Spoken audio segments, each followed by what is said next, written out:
Dessa vez o episódio tem uma tecnologia diferente, é uma tecnologia remota, porque cada um, o ideal nesse momento é estar cada um em suas próprias casas.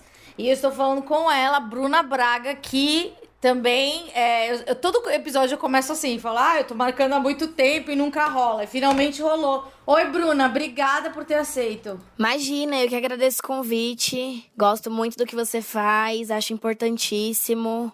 E tô bem feliz de poder falar com você. Eu também queria agradecer, porque você sempre divulga. Muito obrigado mesmo. Imagina, acho que é importante. A Bruna tá na casa dela, eu tô na minha, vocês sabem que momento estamos. O tema principal do programa não é esse, só que vamos já falar, né, como que uma pessoa ansiosa e com depressão tá vivendo isso, né, porque é importante a troca. Você mora sozinha? Não, eu moro com os meus pais. E acho que tá sendo um pouco menos doloroso e complicado por ter eles nesse momento, assim. Tá com a família reunida e é uma família legal, é importante frisar isso, porque, né, nem todo mundo tem o privilégio de ter uma família massa. E acho que isso tá amenizando um pouco a ansiedade, assim, não ficar sozinha, ter alguém pra conversar, poder dividir, às vezes, quando o medo tá batendo mais forte. Tá sendo um pouco menos difícil por ter a família por perto. Você teve algum momento mais agudo, assim, alguma crise ou um ensaio de crise? Eu tive, na verdade, na primeira semana da quarentena, eu tive Como que foi? Olha, acho que foi no quarto dia, quinto dia mais ou menos, começou a me bater um desespero, assim, de meu Deus, o mundo vai acabar, o que tá acontecendo? E eu começar a ir buscar informações, mas não no sentido de me informar, mas de alimentar o meu desespero, assim. Eu queria provar pra mim mesma que eu estou certa sobre o mundo estar acabando. Naquele momento, eu acreditei que ia dar tudo errado, mais errado do que já tá dando, e que eu ia surtar de vez e que todo mundo ia morrer e que eu ia ser a primeira. Então foi bem agudo. Você tem 26 anos. Sim. Eu li uma matéria sobre uma entrevista do Universo que eu me identifiquei muito com você, porque você também é da periferia e descobriu-se diferente, vamos chamar assim, muito cedo. Como é que foi isso pra você e pra sua família, que, assim como a minha, não tinha instrução na época? E eu vejo que as pessoas que têm instrução hoje em dia, sei lá quantos anos depois, ainda têm preconceito. Como é que foi receber isso pra sua família? Então, quando a gente começou a perceber que eu tinha uma movimentação diferente, assim, não tinha nome, né? Não se dava nome pra isso, pra essas coisas. E os médicos que a gente ia eram médicos tipo pediatras, eles não tinham, não era um psicólogo que eu ia, né? E teve médico que chegou a falar pra minha família que eu era uma criança fresca, que era frescura e que era conversar comigo pra essas coisas passarem. Só que a gente sabia que tinha uma movimentação diferente. Não tinha um nome. Então, isso dificultou até como a minha família recebeu. Porque, como não tinha um nome e meio que não tinha um porquê, de tudo que estava acontecendo, das coisas que eu fazia e dos sentimentos que eu tinha, a gente entendia como se eu fosse realmente só uma criança muito fresca, né? Eu cresci acreditando que eu era também uma criança muito fresca. Só que quando a gente entendeu que não era frescura e que tinha um problema acontecendo, uns problemas, na verdade, né, acontecendo e que tinha nome tudo isso, foi uma coisa meio que, acho que talvez por não entender, a gente teve o efeito contrário. Normalmente, quando uma pessoa não entende sobre um assunto, ela fica muito mais assustada do que quando ela entende, né? Do que quando ela tem noção, pelo menos, do que é. Sim. Como a gente não tinha noção nenhuma, a gente levou meio que na esportiva, sabe? De início, assim. Só que aí a coisa vai ficando mais grave, e aí você vai perdendo... Aí quando você vai crescendo, tem primeiro emprego, primeiro namoro, aí começa a vir os prejuízos sociais, aí todo mundo começa a entender que, opa... Aí o baque acho que é maior, quando você tá na fase de adolescente para adulto, porque aí começam a rolar os prejuízos maiores, que são os mais visíveis, porque na adolescência, ali na infância, você perde um amiguinho, você entra numa briga de murro, você faz não sei o quê, e aí as pessoas acham que faz parte do processo de crescer. Só que aí na fase adulta, quando você começa a repetir alguns comportamentos que você tinha quando você é criança e adolescente, e eles vão se agravando e te fazendo ter prejuízos de verdade, aí as pessoas começam a entender que, opa, tem alguma coisa errada. Com quantos anos isso? Você diz de começar a entender mesmo o prejuízo? Que você foi pro psicólogo ou pro psiquiatra. Acho que já tava com uns 16, talvez, 17. Não, tava com, 17 para 18, já tava adulta já. E você aceitava de boa ir psiquiatra ou você achava que era médico de louco? Então, as primeiras vezes que eu fui procurar, assim, ajuda, eu fui em psicólogo. Uhum. Eu demorei a aceitar a coisa do psiquiatra porque eu sabia que ele ia me passar remédio. Eu tinha essa certeza. E eu pensava, não, porque eu não vou tomar remédio. E por que você não queria o remédio? Eu achava que o remédio ele ia, tipo, me dopar, sabe? Uhum. Eu achava que eu ia viver como se eu fosse um robô. Eu achava que o remédio, na verdade, era uma fórmula mágica. E que por ser uma fórmula mágica, ele ia me dopar completamente. Eu ia virar uma Alice no País das Maravilhas, que acreditava em todo mundo. E não é nada disso, na verdade, né? O remédio, ele não tem esse poder de te fazer ser outra pessoa. Ele só controla ali as suas coisas. O que você acha das pessoas que buscam ajuda, ficam no psicólogo, gostam, até fazem terapia? O que você diria para as pessoas que demoram para ir no psiquiatra? Ou que falam, não, eu quero ir num fitoterápico, quero ir numa coisa mais natureba, porque parece que o remédio, ele é realmente muito...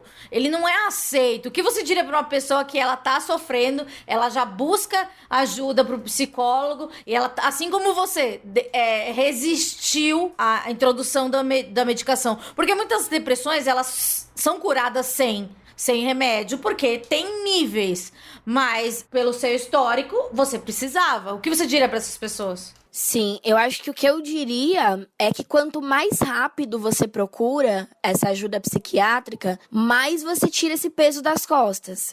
Mais fácil fica o processo, fica mais... A estrada é um pouco menos longa, porque você pode procurar o fitoterápico, você pode fazer o tratamento natureba, você pode seguir outras alternativas, desde que você tenha um acompanhamento psiquiátrico, porque eu fui a pessoa também que tentou ir pros lados de good vibes e tal, e eu entrei numa onda de positividade tóxica absurda, assim, que eu me culpava por não ser uma pessoa good vibes, né? Eu me sentia a pior pessoa do mundo. Tipo, essa coisa de me obrigar a ser positivamente o tempo todo. Tá, mas daí você conseguia fingir ou você buscava uma máscara social? Então, eu não conseguia fingir, mas eu me esforçava muito. E acho que o fato de não conseguir fazia com que eu gerasse uma culpa por não estar cumprindo esse protocolo de ser uma pessoa que todo mundo fala, meu Deus, como o astral dela é incrível.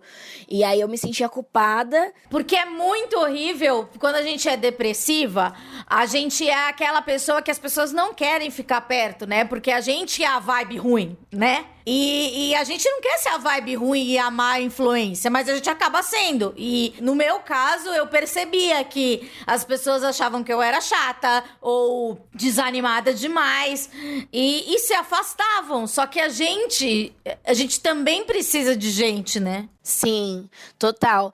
Eu acho que, como eu sempre usei o humor como uma fórmula de proteção e talvez até de máscara, as pessoas, elas gostavam de mim, elas queriam estar perto, porque eu era a pessoa que estava o tempo inteiro fazendo, né, presepada, e alegria, animação e tal. Só que quando eu queria sentar pra falar sério, a galera ficava, tipo, assustada. Tipo, como assim, Bruna, você fala sério? Como assim você vai falar de tristeza? beleza, como assim você vai falar de depressão com a gente agora, sabe? É como se eu fosse o bobo da corte. Eu tinha obrigação de fazer a galera rir, de fazer a galera se divertir. E aí, quando eu queria falar sobre o que me doía, as pessoas ficavam meio assim, meio que se afastavam.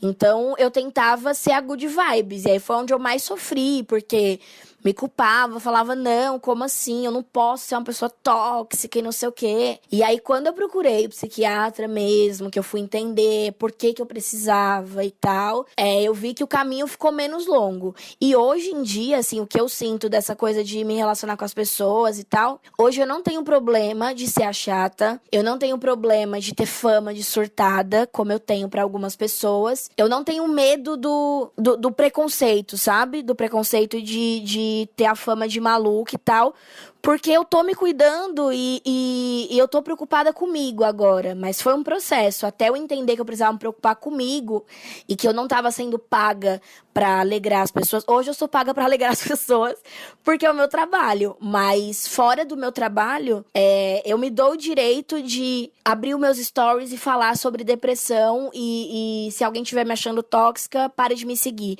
Eu sei que tem gente que precisa ouvir o que eu tenho pra falar, então eu não me preocupo mais tanto com isso. Hoje você não tem problema em ser a surtada, porque parece que as pessoas não queriam. É lógico, as pessoas só querem o legal, igual você falou, humorista, engraçado, entretenimento. Você acha que as pessoas se afastaram quando você se aceitou? Nossa, muito, muito, assim.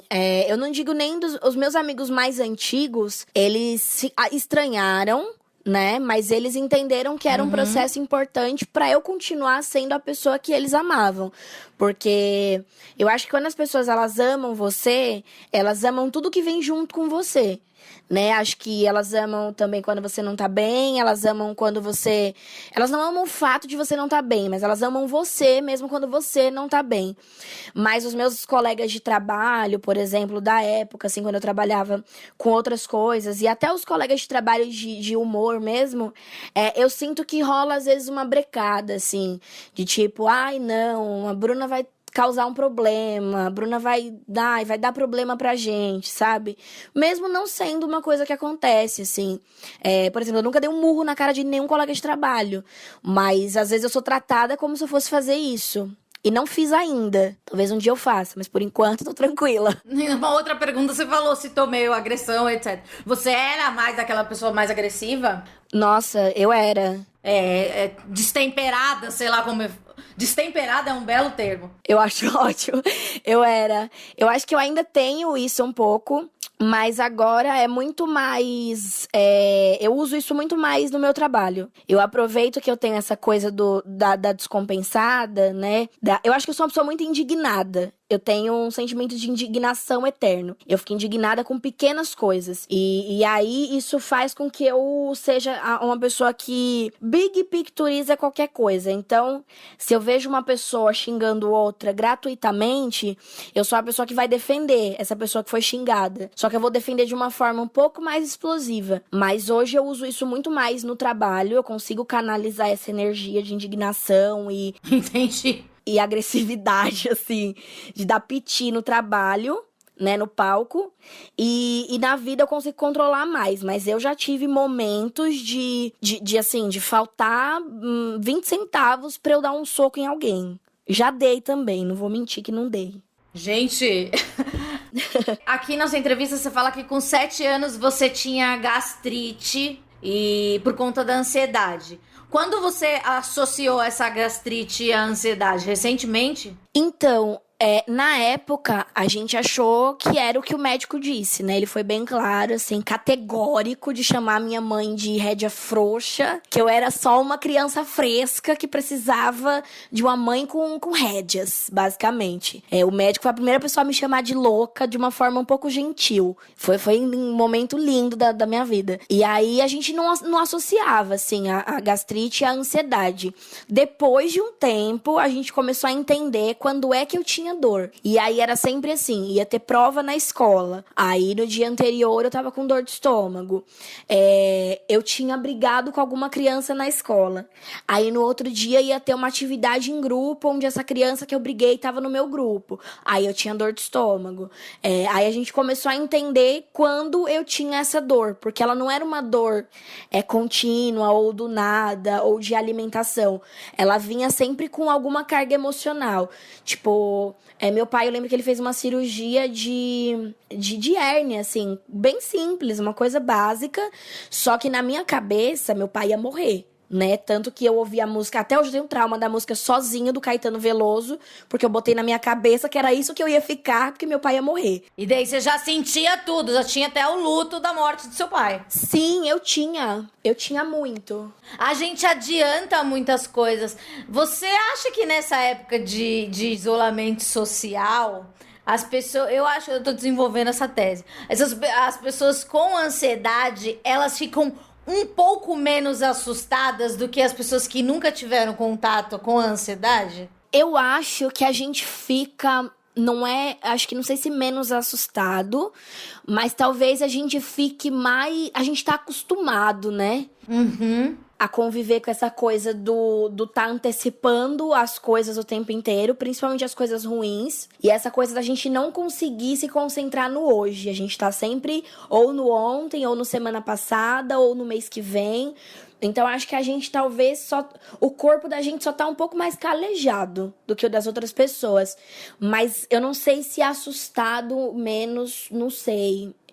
Eu acho que talvez não. Talvez só o costume mesmo, que a gente já tá meio que no flow de tá pensando no amanhã e o tempo inteiro. E também, por exemplo, se a gente tem uma dúvida na vida, antes disso de quarentena e tudo, você sofre por isso, tipo, ai meu Deus, não me aceitaram para aquele trabalho, qual é o meu problema? Eu sou feia, eu sou chata, eu sou isso, eu sou aquilo, eu sou encrenqueira, blá blá blá. Agora existe um problema, né, real. Então, a nossa ansiedade, ela é muito mais justificável do que pelas coisas que a gente tem na cabeça, né? Porque na nossa cabeça passa muita coisa. E agora, tipo, acontecendo algo tão horrível e na vida real, parece que a gente racionaliza. No meu caso, tô falando. O meu medo, eu tenho um medo constante também. Só que agora, como tá acontecendo isso, eu tenho um motivo pra ter medo. E eu acho que eu me aceito um pouco mais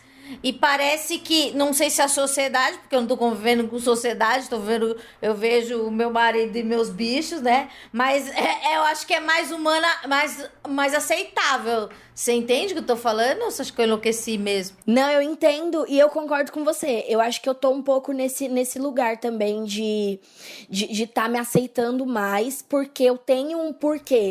Eu tenho um porquê de estar preocupada, eu tenho um porquê de estar ansiosa. Tipo, e a gente tá vivendo uma fase de incertezas, mas são incertezas globais, mundiais.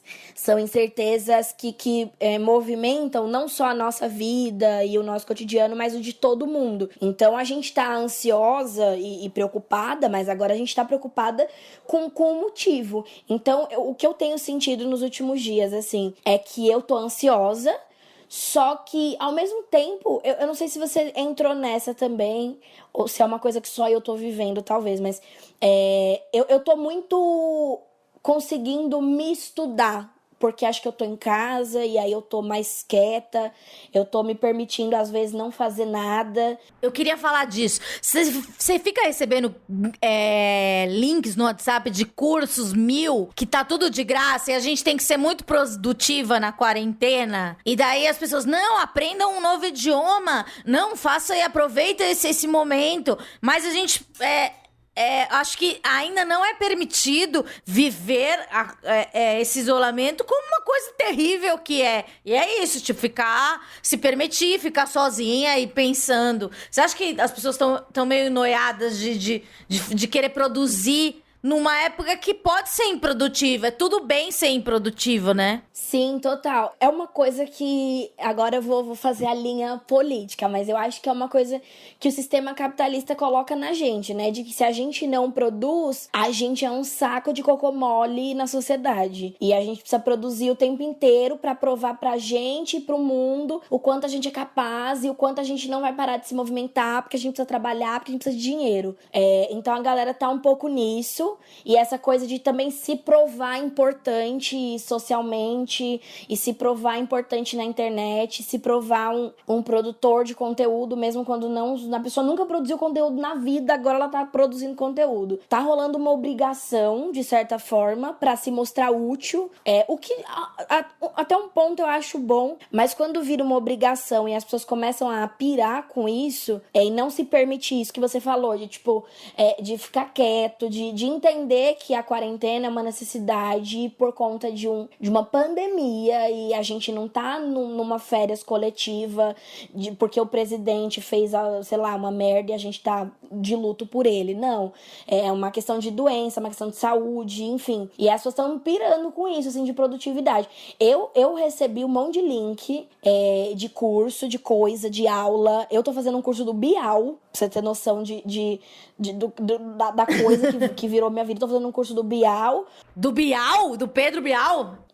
Sim, um curso de escrita dele. Ah, que legal! É um curso ótimo, mas assim, o Bial eu acho ele massa, mas por que eu tô fazendo? Eu não entendi até agora, porque eu sentei e falei, vou fazer um curso do Bial aqui, do nada. Do nadão, acordei e falei, bom, 4º dia de quarentena, vamos fazer um curso do Bial. Botei isso na cabeça, tô fazendo. E, tipo, entrei num negócio de... Eu gosto de violão, gosto de música, aí entrei na pira de, agora eu preciso fazer um curso de composição. Agora, eu pirei nos primeiros dias com essa história de ter que produzir. Eu vou dar uma dica. Um que eu baixei, que eu sempre quis, tava muito caro, sempre foi muito caro e tá de graça. Pra quem quiser, tem o aplicativo da Fender, que é pra iniciantes de violão, ukulele, guitarra, etc. É bem legal o aplicativo, assim. Então, eu tô criticando, mas eu também baixei.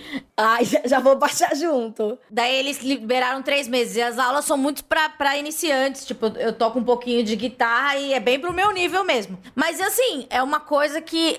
Eu não faço um horário, tipo, não tem uma planilha. Porque tem muita gente dando dica também, né? Do tipo, organize isso, não sei o que, não passe o dia de pijama. Cara, se eu tiver afim, eu vou passar o dia de pijama. Total. E eu acho que a gente que tem familiaridade com a depressão, a gente não tem problema nenhum com isso. Porque eu sei que se vestir para trabalhar é uma coisa que dá intenção, você fica mais produtivo, etc. Mas a gente que trabalha com criatividade, às vezes eu passo 4 dias de pijamas e com o mesmo. Daí eu vou fazer um stories e falo, nossa, tô com a mesma roupa de antes de ontem. Em 2014... Você tentou suicídio. E você... Como que tava o seu tratamento nessa época? 0 tratamento?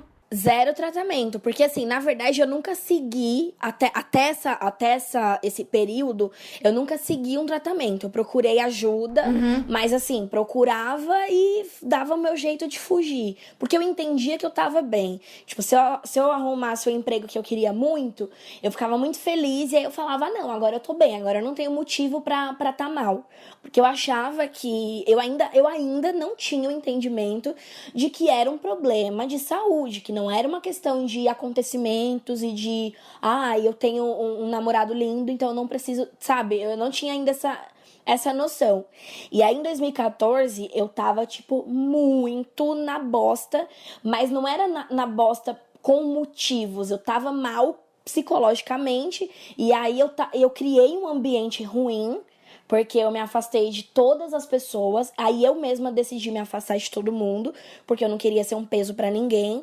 E aí eu fui morar com um namorado na época que era muito legal no início, mas depois se mostrou um grande bosta. Espero que ele esteja ouvindo, inclusive, esse episódio. E aí a coisa só foi afundando, né? E aí o emprego que eu queria, eu achava que eu nunca ia conseguir. Eu me sentia inútil pro mundo, que é uma coisa que eu sempre tive, acho que desde quando eu era criança. Você se sentia inútil? Sim. Essa coisa da produtividade, eu tô falando que as pessoas, né, estão querendo buscar essa utilidade, mas é uma coisa que eu sempre busquei a vida toda e de formas muito agressivas contra mim mesma, assim. Eu me tratava muito mal por me sentir uma pessoa inútil, por achar que eu não faria diferença nenhuma na vida de absolutamente ninguém. Então, nessa fase, isso tava bem pesado pra mim. E aí foi quando aconteceu. Mas eu tava, tipo, zero tratamento, longe de amigos, longe de família, morando numa cidade nova, com uma rotina nova, com uma pessoa que eu achava que eu conhecia. E, enfim, e aí a coisa foi só piorando. Eu chegava a, tipo, ficar 3 dias sem tomar banho, por exemplo. E não era porque eu sou uma pessoa porca e imunda. É porque eu não conseguia mesmo sair da cama. Não conseguia fazer nada. E quem te ajudou? Teve alguém ou você foi sozinha? Você buscou que tipo de ajuda nesse caso mais agudo? Então, nessa época, o que me fez voltar pra entender que eu precisava de ajuda foi quando eu consegui sair dessa relação. Tá. Porque enquanto eu tava ali naquela casa, naquela cidade, longe das pessoas que eu amava e que me amavam de volta e etc., eu não tava conseguindo enxergar o tamanho do problema. Eu sabia que tinha um problema acontecendo, mas eu não sabia como sair dele. E sair dele foi literalmente sair de lá, dessa casa e dessa relação. Porque não foi essa relação que me causou tudo, não quero culpar a pessoa, mas foi o que me ajudou a me afundar mais. Então, quando eu decidi que não dava mais pra continuar dentro desse relacionamento, que não dava mais pra continuar naquela casa, naquela cidade, que eu decidi voltar pra casa dos meus pais, que eu decidi contar o que aconteceu nessa temporada toda dessa série da minha vida aí, foi quando eu consegui retomar assim, um pouco da lucidez e falar, não, gente, eu preciso de ajuda. Tipo, e agora eu preciso de ajuda a ponto de aceitar qualquer coisa. Se o psiquiatra me mandar dar 5 estrelinhas na rua, agora eu vou dar, porque eu preciso ficar bem. E daí você começou finalmente com a medicação? Sim, e ainda... Não, mas ainda demorei um pouco, porque aí eu fui, tipo, primeiro psicólogo de novo. Aham. Aí, acho que rolou algumas sessões pra eu conseguir ir no psiquiatra, porque ela também precisava entender meu processo pra me encaminhar. E aí, depois eu fui no psiquiatra. Aí, acho que eu comecei a tomar remédio mesmo... Isso tudo, essa saída da relação tava acontecendo em 2015. Aí, em 2016, foi quando eu comecei o tratamento com o psicólogo, né? Que comecei a procurar ajuda mesmo. Acho que remédio eu comecei a tomar entre 2016 e 2017, se eu não me engano. Que foi quando você começou com humor também? Sim, sim. Porque o humor veio antes, na verdade, do tratamento de fato. Porque tratamento é quando você tá seguindo, né? Eu sempre fui a turista de psicólogo. Tá, tinha uma emergência, vai lá, SOS Computadores. Exato. Eu tratava o psicólogo como o cara da net, sabe? Que vem aqui, arruma e vai embora. E aí eu só chamo ele de novo quando dá merda. Era mais ou menos isso que eu fazia. E aí o humor veio antes, porque eu tava numa fase bem bosta, assim, bem bosta mesmo. De novo, e dessa vez sem motivo nenhum. Tava na casa da minha família, muito amor, muita comida. Um motivo orgânico mesmo, de recaptação de serotonina, essas coisas. Sim, essa questão química e tal. E aí eu sempre quis fazer humor, eu só não sabia o que eu queria fazer. Se eu queria ser uma atriz, se eu queria trabalhar em rádio, se eu queria... Eu não sabia o que eu queria, mas eu sabia que eu queria fazer humor. E eu sempre quis fazer, e essa era uma das minhas frustrações desde criança, por achar que eu nunca ia poder ser atriz, por achar que eu nunca ia poder fazer nada. E por que você achava isso? Porque eu achava que eu era muito feia. Eu tinha dentes da Mônica. O dente da Mônica. O dente da Mônica era meu argumento de feiura. Eu achava assim, se o Maurício de Souza não fizer um remake de Turma da Mônica na Globo, eu nunca vou ser uma global. Eu não tenho a menor chance de ser uma global. Você já projetou o seu papel. Total, nossa, eu fazia isso demais. E só era o único que você poderia ter condições de interpretar. Sim, e eu tenho cabelo crespo. E aí, o que eu pensava? Eu vi o programa, tipo, da Kátia Fonseca, que umas meninas de cabelo crespo pro cabeleireiro alisar. E eu pensava, nossa, essa é a minha chance de aparecer na TV. Na Kátia? Na Kátia, com o cabelo crespo pra alguém alisar. Alisar o cabelo na Kátia, com o Julinho do Carmo. Exato, era tipo assim, era meu objetivo. Porque eu pensava, eu nunca vou ser atriz, eu nunca vou poder fazer humor, eu nunca vou poder fazer nada. Eu pensava, eu coloquei isso na minha cabeça. Então, era uma frustração que eu tinha. E aí que em 2016, me deu um gatilho aí. E eu falei, gente, eu já tô muito na bosta. Mais do que eu já tô, eu não vou entrar. Então, por que não aproveitar esse último suspiro aqui e buscar o humor? Só que aí eu tava entre buscar o humor e tentar suicídio de novo. Tá. Eu tava na dúvida de tentar uma nova carreira ou tentar me matar de novo. E aí eu planejei, tipo, minha família viaja muito pro litoral, eles têm casa lá, e eu planejei, olha, tal dia eles vão estar em tal lugar, e aí eu vou fazer isso, isso e isso. Planejei. Um pensamento constante, né? Sim. Eu tive a primeira vez, foi quando eu tentei. Depois eu pensei algumas vezes, mas não tinha coragem. Dessa vez, em 2016, eu tava muito encorajada. Porque quando eu tentei em 2014, eu tentei e me arrependi 5 segundos depois. Tanto que eu mesma pedi socorro pra mim. Foi uma coisa meio que, ai, fiz merda. Agora, em 2016, não. Eu tava desencanada da culpa. E aí eu falei, bom, vou tentar. Aí planejei, sim, agendamento. Porque eu sou uma pessoa que eu anoto tudo. Você é virginiana? Não, eu sou escorpiana. Mas eu tenho essa alma de organização com coisas, com datas, com horários. Você fez na planilha. Nossa, eu botei no planner, assim. Na mesma planilha que você ia interpretar a Mônica e na Kátia, tava lá. Sim. Às vezes eu tento explicar o que é a sensação de querer se matar, mas ao mesmo tempo a gente quer se manter viva pra fazer umas coisas, tipo interpretar a Mônica, etc. É bem ambíguo, né? Sim. O psiquiatra uma vez me falou, né, que eu tinha um diagnóstico muito contraditório e que era até difícil pra ele me dizer exatamente, tipo, o que eu tinha, assim, sem um acompanhamento de longo prazo, porque eu tenho umas coisas muito estranhas. Tanto que nessa época que eu pensei, tô planejando agora, botei no planner e tudo com adesivo, assim, tal dia eu vou fazer a merda. E aí, ao mesmo tempo, eu tava, tipo, procurando na internet como que eu entro no stand-up, porque na época, eu tinha feito um curso de improviso. Tava estudando improviso, na real. E aí, no improviso, me falaram, Bruna, por que você não procura stand-up? Você escreve, você tem essa coisa autoral, você não gosta de ordens, de ter uma pessoa te direcionando o tempo inteiro. Então, vai pro stand-up. Aí, fui pesquisar. E aí, quando eu planejei o rolê todo errado, eu marquei um curso de stand-up. O Fábio Lins, que tinha esse curso, que dava esse curso, que dá inclusive esse curso ainda, ele me mandou um direct e falou assim, vem fazer meu curso de stand-up e tal, não sei o quê. E aí eu só não me matei porque eu me matriculei nesse curso e eu paguei a matrícula. E aí depois que eu paguei, eu me arrependi por causa do outro plano, que era o de me matar. Ah, tá, né? Coincidiu as datas. Sim, tipo assim, era uma data. Eu planejei, sei lá, o rolê na terça-feira, o curso era na quinta. Aí eu pensei, puta merda, então não vai rolar. E é engraçado porque eu falo isso pra todo mundo, que eu desisti de me matar por 2 motivos. O primeiro, porque eu sou uma pessoa que eu não perco dinheiro. E aí eu paguei e falei, epá, agora eu não posso fazer isso. Porque, né, era, sei lá, na época era R$200. Eu falei, não, R$200 não posso fazer isso.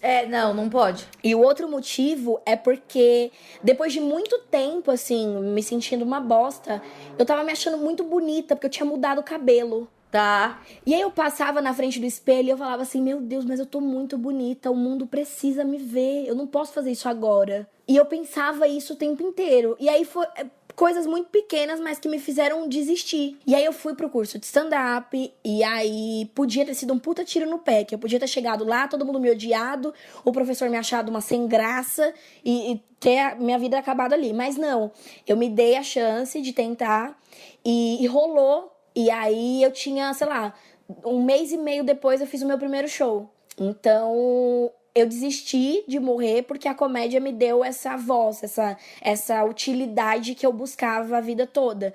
Só que eu sabia que isso não ia ser o suficiente, né? E aí, depois disso, eu entrei num tratamento real de aí ir no psicólogo, ir no psiquiatra e tomar medicação.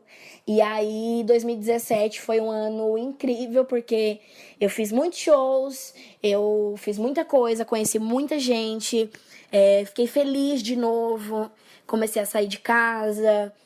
Arrumei na época um namorado massa, acabou, mas foi uma pessoa incrível, é uma pessoa incrível.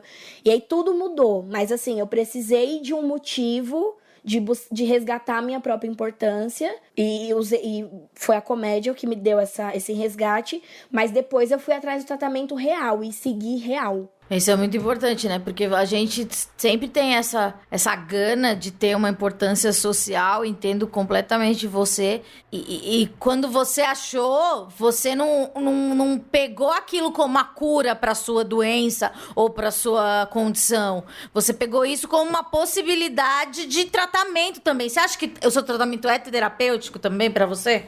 O seu tratamento, eu digo, o seu trabalho também é terapêutico? Uhum. Eu acho que sim, porque ele me dá essa coisa da utilidade. É até um pouco...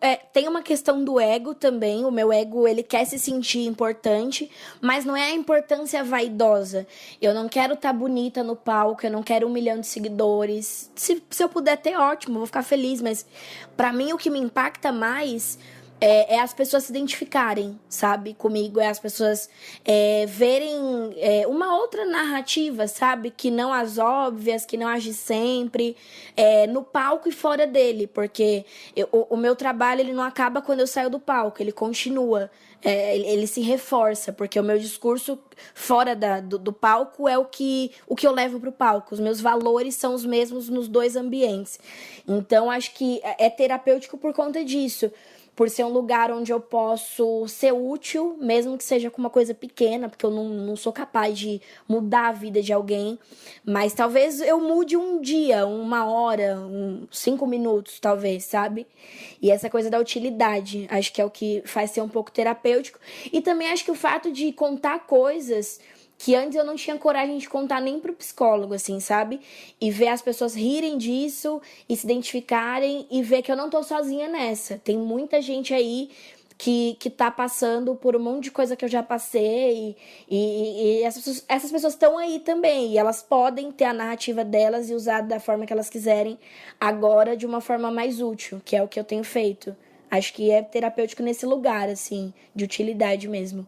Outra coisa que eu queria abordar é você teve vários trabalhos, etc. E você falou que tinha esse temperamento, tem esse temperamento um pouco forte. Como é que era no ambiente de trabalho ser a estouradinha? Então, acho que na maioria dos trabalhos que eu tive antes da comédia... as pessoas achavam... Eu acho que eu tive sorte, porque eu caí com colegas de trabalho que eram muito pacientes, talvez, e eles achavam engraçado. Então... Achavam engraçado? Eles achavam engraçado, assim, porque eu sempre trabalhei com público, então... me fazia bem. Eu acho que na fase que eu trabalhava em loja, que eu trabalhei com coisa de sex shop, com coisa trabalhei maquiando e tal, eu sentia essa utilidade, só que eu não tava feliz ainda. Porque não era o que eu queria fazer.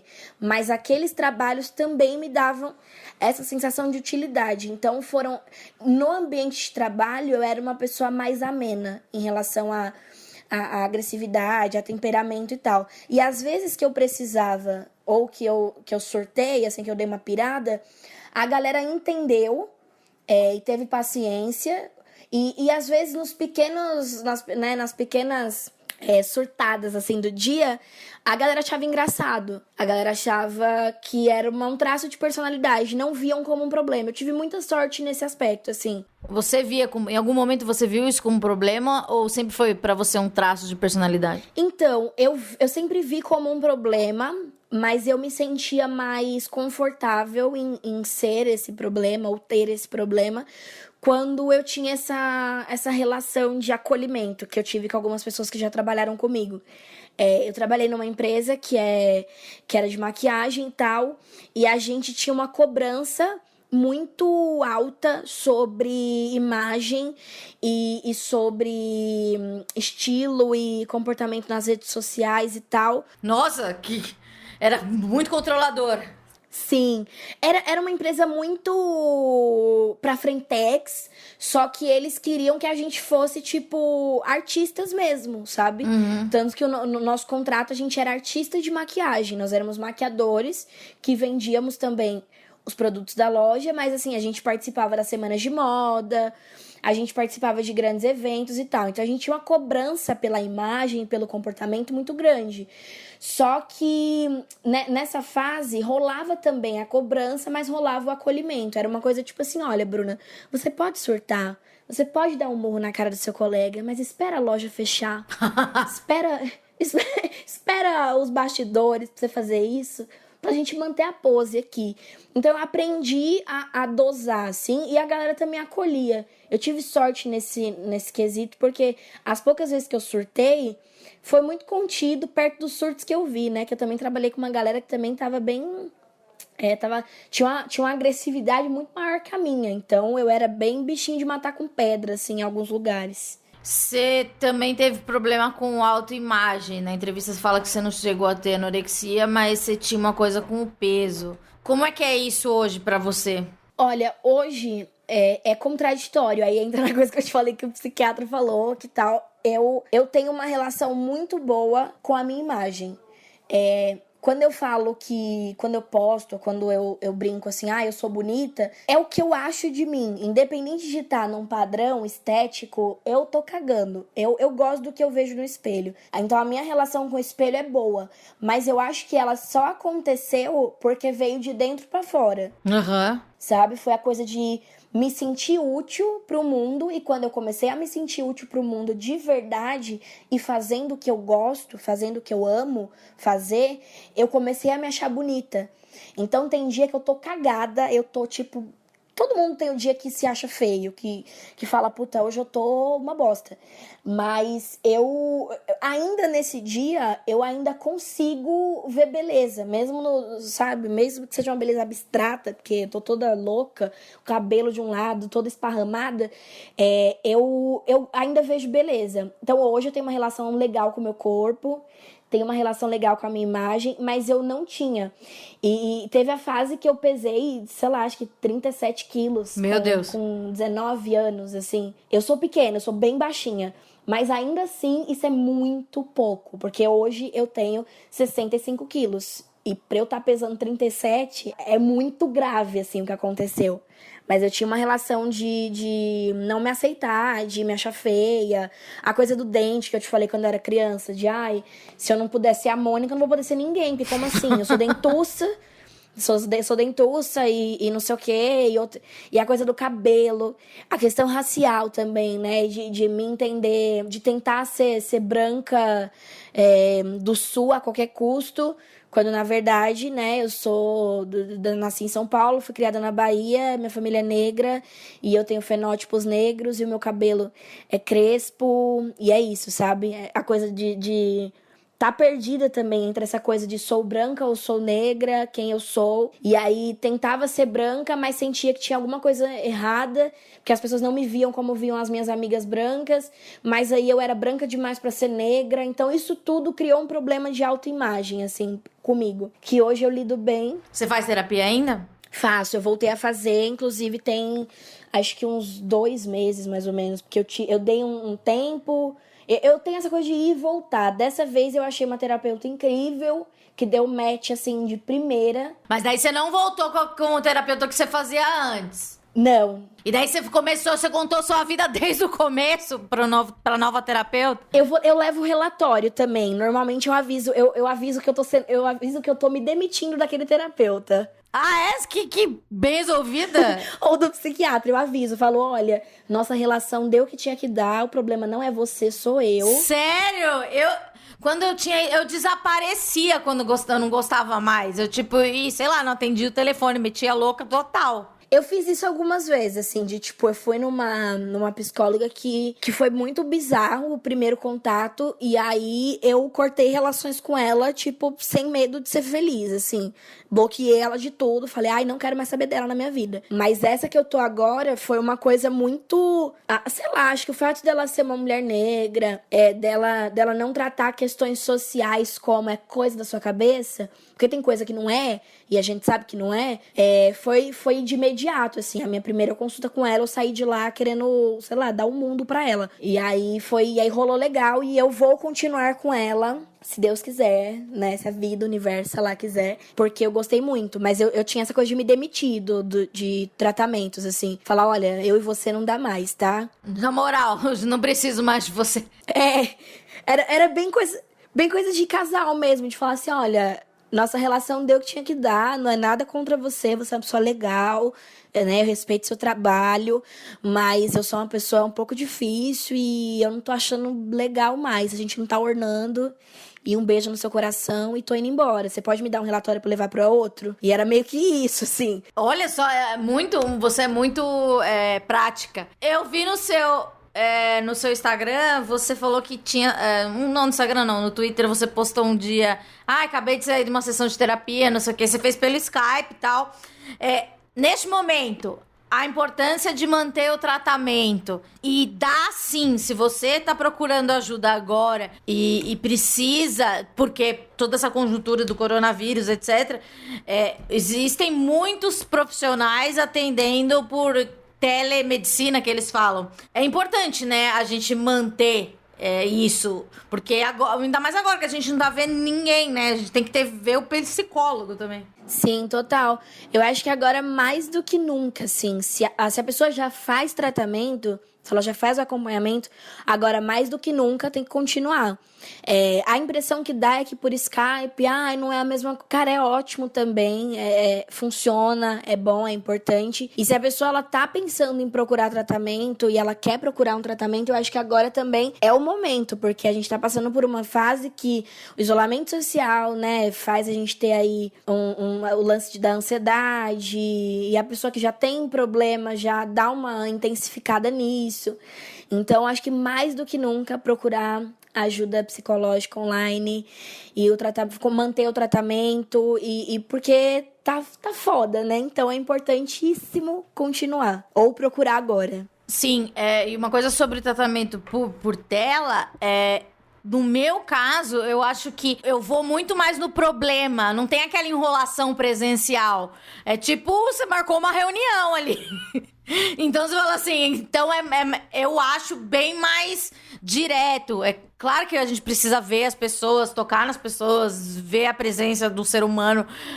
Mas é que imagino que exista essa dúvida. Ai, meu Deus, mas eu acho que não é a mesma coisa. Não é a mesma coisa, mas é importante do mesmo jeito e às vezes é até mais, dá pra ir mais na raiz do problema, porque você não tem mais, você não tem a enrolação, você sabe que você tem um tanto de minuto lá e vamos pra reunião e mete o João Dória, liga o cronômetro e fala os seus problemas. É bem isso. Acho que você vai mais direto ao ponto e também quem tem dificuldade de falar, eu acho que acaba... fazer o atendimento assim online, acaba a pessoa que tem timidez, assim, que fica meio preso, porque tô na frente de uma pessoa que eu nunca vi, até ela dá um pouco mais de liberdade, eu acho. A sensação que a gente tem é que a gente tá falando pros stories, assim. A sensação que eu tive, pelo menos. É tipo assim, eu tô contando meus problemas nos stories.